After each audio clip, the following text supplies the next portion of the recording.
Dave Campbell's Texas Football. Mike Craven here with head coach TCU, Sonny Dykes. Coach, long off season nowadays, right? A lot of portal, a lot of transfers, NIL, all that kind of stuff. How do you go about building a roster nowadays and kind of balancing the recruiting from the high school ranks and the recruiting in the transfer portal? Yeah, it's challenging for sure, but actually, the thing with us, we didn't have a lot of guys transfer out. We lost 13 players, which was, I think, the fewest in the Big 12 and of anybody in the state of Texas. Our players like going to school at TCU. They like playing in the program. We just don't lose that many, and so we don't have to replace that many via the portal. We're kind of a developmental program. In other words, we want to recruit high school guys. We want to bring them in, develop them, have them reach their potential and try to do it that way. Obviously, you have to fill in when you lose some players. We lost a couple of receivers this year, had to fill in. You're always trying to add depth to your program with some transfers.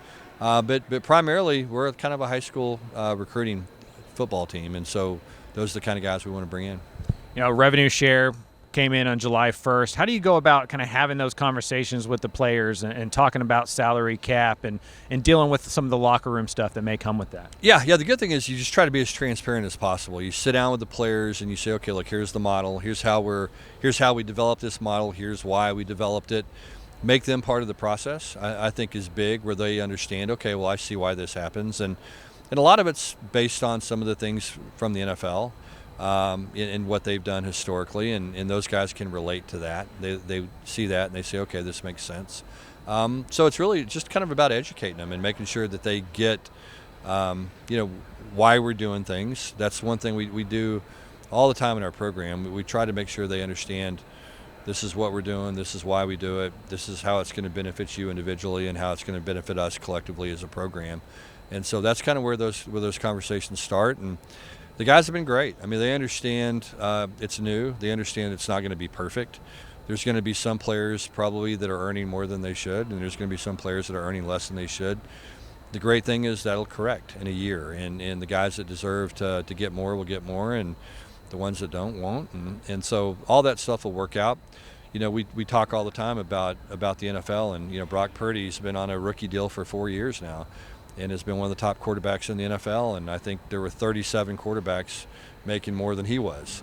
And he was one of the most productive guys, and the bad thing was he had to do it for 4 years as opposed to 1 year with some of these college guys. And so just making sure that they understand that, and that's just the way it works sometimes, and it's the way it works in your job. Some guys get more than they deserve, and others get less than they deserve, and that's just the way it is in the world. And so just making sure they understand that has been, that's important. And again, it starts with our willingness to be transparent with our players and let them know what's going on.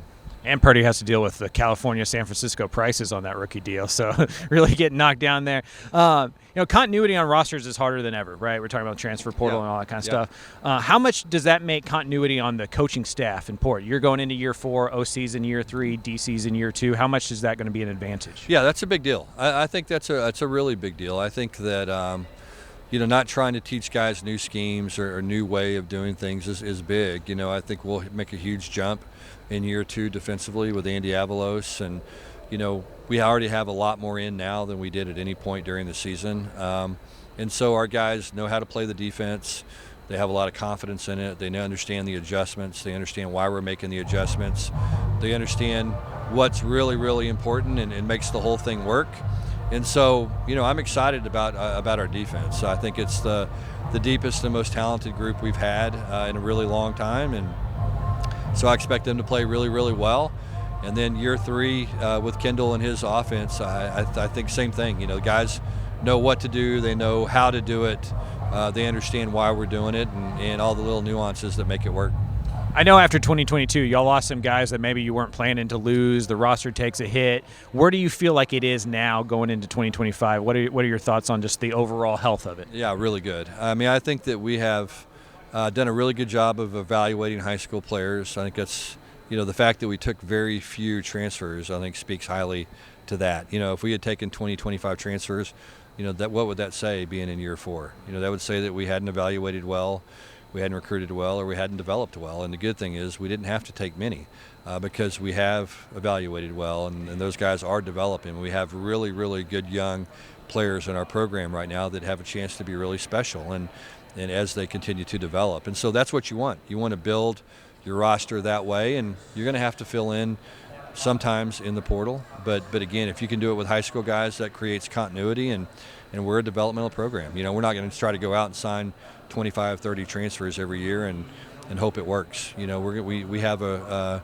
method and a reason why we're doing things, and it's to give us long-term success. And we expect to be a team that year in, year out has a chance to compete for a conference championship, and because of the consistent way we do things. One of those developmental guys, Josh Hoover, I know you recruited him at SMU. He comes to TCU with you. Where have you seen him grow the most, maybe, from when he first stepped on campus to now? Well, I think just confidence, really. I think his belief in himself, the supporting cast, the offense, what we're doing, I think that's going to be critical as he, just has a belief in our entire team. Quarterbacks that are playing from ahead, it's easy to play quarterback from ahead.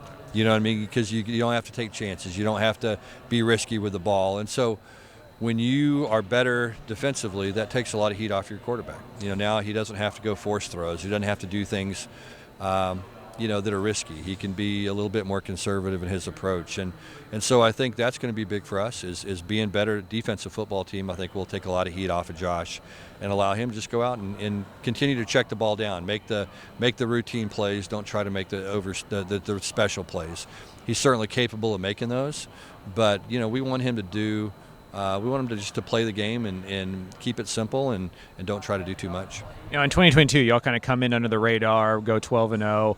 I know y'all don't pay much attention to the outside noise, but the win total set at 6.5. Do y'all kind of feel like you're getting undersold and kind of overlooked a little bit going into this year? Yeah, I think so. I think that's kind of part of the way it is being at TCU. You know what I'm saying? I just think we don't have 1 million alumni, and so we're not going to sell 1 million magazines, and that's just not what we have. And so I think because of that, people are always going to undervalue us just a little bit, kind of a small private school.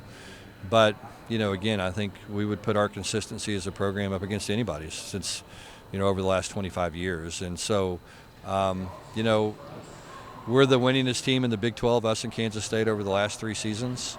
We've had success. I think we're going to continue to have success. And I don't really care that much about what people say externally, but I do think it does kind of make you shake your head sometimes and go, well, do these people not understand what these players have accomplished and what they're capable of? But that's okay. I mean, that's what makes it fun to be at a place like TCU. You get to prove people wrong.